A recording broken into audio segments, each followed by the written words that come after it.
Hi friends, ಎಲ್ಲರೂ ಹೇಗಿದ್ದೀರಾ? ನಾನಂತೂ ಚೆನ್ನಾಗಿದ್ದೀನಿ. ನೀವು ಎಲ್ಲ ಚೆನ್ನಾಗಿದ್ದೀರಾ ಅನ್ಕೋತೀನಿ. ಇದು ಹಬ್ಬದ ದಿನ ಹಿಂದೊಂದು ವಿಡಿಯೋ. ನಾಳೆ ಹಬ್ಬ ಆಗಿರೋದ್ರಿಂದ ಹೂವು ತರಬೇಕಾಗಿತ್ತಲ್ಲ, ಅದಕ್ಕೆ ನಾನು ನಮ್ಮ ಅಕ್ಕ ಹೋಗಿ ಹೊಸೂರು ಮಾರ್ಕೆಟಲ್ಲಿ ಹೂವು ತಗೊಬರೋಣ ಅಂತ ಹೋಗಿದ್ದು. ಹೂವು ಎಲ್ಲ ಸಖತ್ ರೇಟ್ ಇತ್ತು.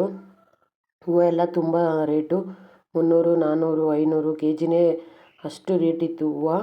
ಆಮೇಲೆ ಹೂವು ತಗೊಂಡು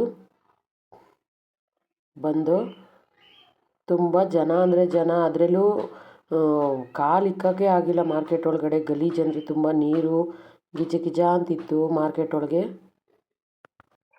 ಹೂವು ಎಲ್ಲ ತುಂಬಾ ರೇಟ್ ಇತ್ತು. ಆಮೇಲೆ ನಮ್ಮ ಅಕ್ಕ ಎಲ್ಲ ಕಡೆ ವಿಚಾರಿಸ್ಕೊಂಡು ಬಂದರು, ಅಲ್ಲೆಷ್ಟು ಇಲ್ಲೆಷ್ಟು, ಯಾವ ತಾವು ರೇಟ್ ಕಡಿಮೆ ಐತಿ ಅಂತ. ಎಲ್ಲಿ ರೇಟ್ ಕಡಿಮೆ ಇತ್ತು ಅಲ್ಲಿ ತಗೊಂಡು ಬಂದ್ವಿ. ನೆಕ್ಸ್ಟು ನಾಳೆ ಹಬ್ಬ ಆಗಿರೋದ್ರಿಂದ ಬಾಳೆಹಣ್ಣು ಬೇಕಾಗಿತ್ತಲ್ವ, ಅದಕ್ಕೆ ಸರಿ ಬಾಳೆಹಣ್ಣು ತಗೊಬರೋಣ ಅಂತ ಹೋಗಿದ್ದೆ. ಪ್ರತಿ ವರ್ಷವೂ ನಾನು ನನ್ನ ಮಗಳಿಗೆ ಒಂದು 9 ಜನ ಮುತ್ತೈದೆಯರಿಗೆ ಅರಿಶಿನ ಕುಂಕುಮ ಕೊಟ್ಟು ಅವ್ರ ಕೈಲಿ ಎಳ್ಳು ಬೀರಿಸ್ತೀನಿ. ಅದಕ್ಕೆ ಪೂಜೆ ಸಾಮಾನೆಲ್ಲ ಬೇಕಾಗಿತ್ತು, ಮತ್ತು ಎಳ್ಳು, ಅದು ಸ್ವೀಟ್ಸ್ ಎಲ್ಲ ಇರುತ್ತಲ್ಲ ಅದೆಲ್ಲ ಬೇಕಾಗಿತ್ತು ಅಂದ್ಬಿಟ್ಟು ತಗೊಂಡು ಹೋದೋ. ಮನೆಗೆ ಹೋಗೋದಕ್ಕೆ ಹೆಂಗೂ 6:30 ಆಗೋಗಿತ್ತು ನಾವು.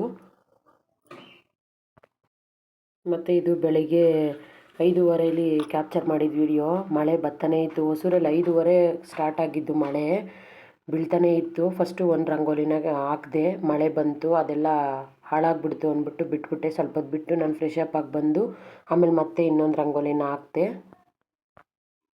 ಮಳೆ ಸ್ಟಾಪ್ ಆದಮೇಲೆ ಇನ್ನೊಂದು ರಂಗೋಲಿನ ಹಾಕ್ಬಿಟ್ಟು ನಮ್ಮ ನಾದಿನಿ ಮಗಳು ನಮ್ಮ ಮನೇಲಿದ್ಲು. ಸರಿ, ಅವಳಿಗೆ ಹೋಗಿ ವಿಶ್ ಮಾಡಿದೆ.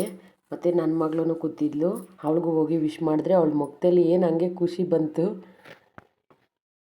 ನೋಡಿ. ನನ್ನ ಮಗಳು ರೆಡಿಯಾಗಿ ಬಂದು ಜಗಳ ಮಾಡ್ತಾಳೆ ಎಲ್ಲರ ಹತ್ರನೂ. ನನಗೆ ಅದು ಬೇಡ, ಇದು ಬೇಡ, ಅದು ಬೇಕು, ಇದು ಬೇಕು ಕೊಡಿ ಅಂತ ಜಗಳ ಮಾಡ್ತಾವಳೆ ಅವಳು. ಕೇಳಿದ್ದೇ ಕೊಡಬೇಕು, ಇಲ್ಲ ಅಂದರೆ ಏನಾದರೂ ಒಂದು ಎತ್ತಿ ಬಿಸಾಕಿರ್ತಾಳೆ, ಅದು ಹಾಳಾಗೋಯ್ತದೆ. ತುಂಬ ಮುದ್ದು ಮಾಡಿ ಬೆಳೆಸಿರೋದಕ್ಕೆ ಅವಳು ಏನು ಕೇಳಿದ್ರು ಅವಳು ತಕ್ಷಣ ಕೊಡಬೇಕು, ಇಲ್ಲಾಂದರೆ ಏನಾದರೂ ಎತ್ತಿ ಬಿಸಾಕೋದೇ ಅವಳ ಕೆಲಸ ಆಗೋಗೈತೆ. ಫೈನಲಿ ಪೂಜೆ ಎಲ್ಲ ಆಯಿತು. ಸರಿ, ನಮ್ಮ ನಾದಿನಿ ಮನೆ ಹತ್ರ ಹೋಗೋಣ ಅಂದ್ಬಿಟ್ಟು ನಮ್ಮ ನಾದಿನಿ ಮನೆ ಹತ್ರ ಹೋಗಿದ್ದೆ. ಅಲ್ಲಿ ಪೊಂಗಲ್ನ ಮಾಡ್ತಾಯಿದ್ರು. ಸರಿ, ಪೊಂಗಲೆಲ್ಲ ಮಾಡ್ತಾಯಿದ್ರು, ಹಂಗೆ ನೋಡ್ಕೊಂಡು ಎಲ್ಲರೂ ಕೂತಿದ್ದು. ನಮ್ಮ ನಾದಿನಿ ಮಗ ಎಲ್ಲರೂ ಇದ್ದರು, ನಾದಿನಿ ಸೊಸೆ, ನಮ್ಮ ಅಕ್ಕ ಎಲ್ಲರೂ ಇದ್ದರು ಅಲ್ಲಿ.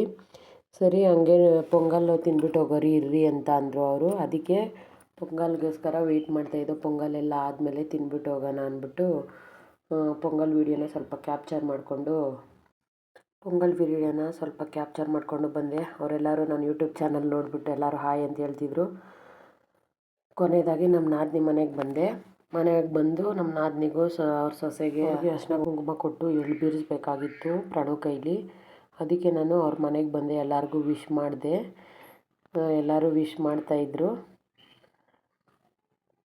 ಪ್ರಣವ್ ಕೈಲಿ ಎಲ್ಲರಿಗೂ ವಿಶ್ ಮಾಡಿಸಿ ಎಳ್ಳು ಬೀರಿಸಿ ಅವಳಿಗೆ ಆ ದೇವರು ಆಯುಷ್ಯ ಆರೋಗ್ಯ ಕೊಟ್ಟು ಕಾಪಾಡಲಿ ಅಂತ ಆಶೀರ್ವಾದ ಮಾಡಲಿ ಅಂತ ಆ ದೇವರು ಅವಳನ್ನ ಚೆನ್ನಾಗಿಟ್ಟಿರಲಿ ಅಂತ ಆಶೀರ್ವಾದ ಮಾಡಿರಿ ಅಂತ ಹೇಳ್ತಾ ಇದ್ದೆ. ನೆಕ್ಸ್ಟ್ ನಮ್ಮ ನಾದಿನಿ ಹತ್ರ ಎಲೆ ಎಲ್ಲ ಕೊಟ್ಟು ಎಳ್ಳು ಬೀರಿಸ್ದೆ. ಅವರು ವಿಶ್ ಮಾಡಿ ಆಶೀರ್ವಾದ ಮಾಡಿದ್ರು. ನೀನು ತೀಟೆ ಮಾಡಿದಿರ ಸಾಯಂಕಾಲವರೆಗೂ ಸುಮ್ಮನಿರು ಅಂತ ಅವರು ಕಿಂಡಲ್ ಮಾಡ್ತಾಯಿದ್ರು. ನೆಕ್ಸ್ಟ್ ಅವಳು ಅರಿಶಿನ ಕುಂಕುಮ ಕೊಡು ಅಂದರೆ ನನಗೆ ಅದು ಸ್ವೀಟೆಲ್ಲ ಬೇಕು ಅಂತ ಕೇಳ್ತಾ ಇದ್ಲು. ನೆಕ್ಸ್ಟು ಅವ್ರ ಅತ್ತೆ ಹತ್ರ ಬಂದು ಅವ್ರ ಅತ್ತೆ ಕೊಟ್ಟು ಅವ್ರ ಅತ್ತೆ ಕೈಲಿ ಆಶೀರ್ವಾದ ತಗೊಂಡ್ಳು ಎಳ್ಳು ಬೀರಿಸಿ. ಅವಳು ಅವ್ರ ಅತ್ತೆ ವಿಶ್ ಮಾಡಿದ್ಲು, ನೀನು ಸೈಲೆಂಟಾಗಿರಮ್ಮ ಅಂತ ಐಫೈ ಎಲ್ಲ ಹೊಡ್ಕೊಂಡು ಆಟ ಆಡ್ಕೊಂಡಿದ್ರು ಇಬ್ಬರೂ. ನೆಕ್ಸ್ಟು ನಮ್ಮ ಅಕ್ಕ ಮನೆಗೆ ಬಂದು ಅವರೂ ಆಶೀರ್ವಾದ ಮಾಡಿ ಪ್ರಣವ್ ಕೈಲಿ ಎಳ್ಳು ಬೀರಿಸ್ದೆ. ಅವರು ಕುಂಕುಮ ಇಕ್ಕಕ್ಕೆ ಹೋದ್ರು, ಅವಳು ಕುಂಕುಮ ಇಕ್ಸ್ಕೊಂಡಿಲ್ಲ. ಸರಿ ಅಂದ್ಬಿಟ್ಟು ಅವ್ರಿಗೆ ಎಲೆ ಕೊಟ್ಟು ಕಬ್ಬು ಬಾಗಿನ ಕೊಟ್ಬಿಟ್ಟು ಬಂದು ನೆಕ್ಸ್ಟು ಇವರು ನಾನು ಇನ್ನೊಬ್ಬ ನಾದಿನಿ, ಅವರು ನಮ್ಮ ಮನೆಯಿಂದ ಸ್ವಲ್ಪ ದೂರದಲ್ಲಿರೋದು, ಅವರು ಬಂದಿದ್ದರು, ಅವ್ರಿಗೂ ಕೊಟ್ಟು ನೆಕ್ಸ್ಟು ಅವ್ರ ಅಮ್ಮನ ಕೊಡ್ತಾವಳೆ. ಅರಿಶಿನ ಕುಂಕುಮ ಕೊಟ್ಟು ಇಬ್ಬರು ಜಗಳ ಆಡಿಕೊಂಡು ಎಳ್ಳು ಬೀರಿದ್ಲು. ಮತ್ತೊಮ್ಮೆ ಎಲ್ರಿಗೂ ಮಕರ ಸಂಕ್ರಾಂತಿ ಹಬ್ಬದ ಆರ್ಥಿಕ ಶುಭಾಶಯಗಳು. ಯಾರೆಲ್ಲ ಯಾವ ಥರ ಸಂಕ್ರಾಂತಿ ಹಬ್ಬನ ಆಚರಿಸಿದ್ರಿ ಅಂತ ನನಗೆ ಕಮೆಂಟ್ ಬಾಕ್ಸಲ್ಲಿ ತಿಳಿಸಿ. ಹಾಗೆ ಈ ವಿಡಿಯೋನ ಇಲ್ಲಿಗೆ ಎಂಡ್ ಮಾಡ್ತಾಯಿದ್ದೀನಿ.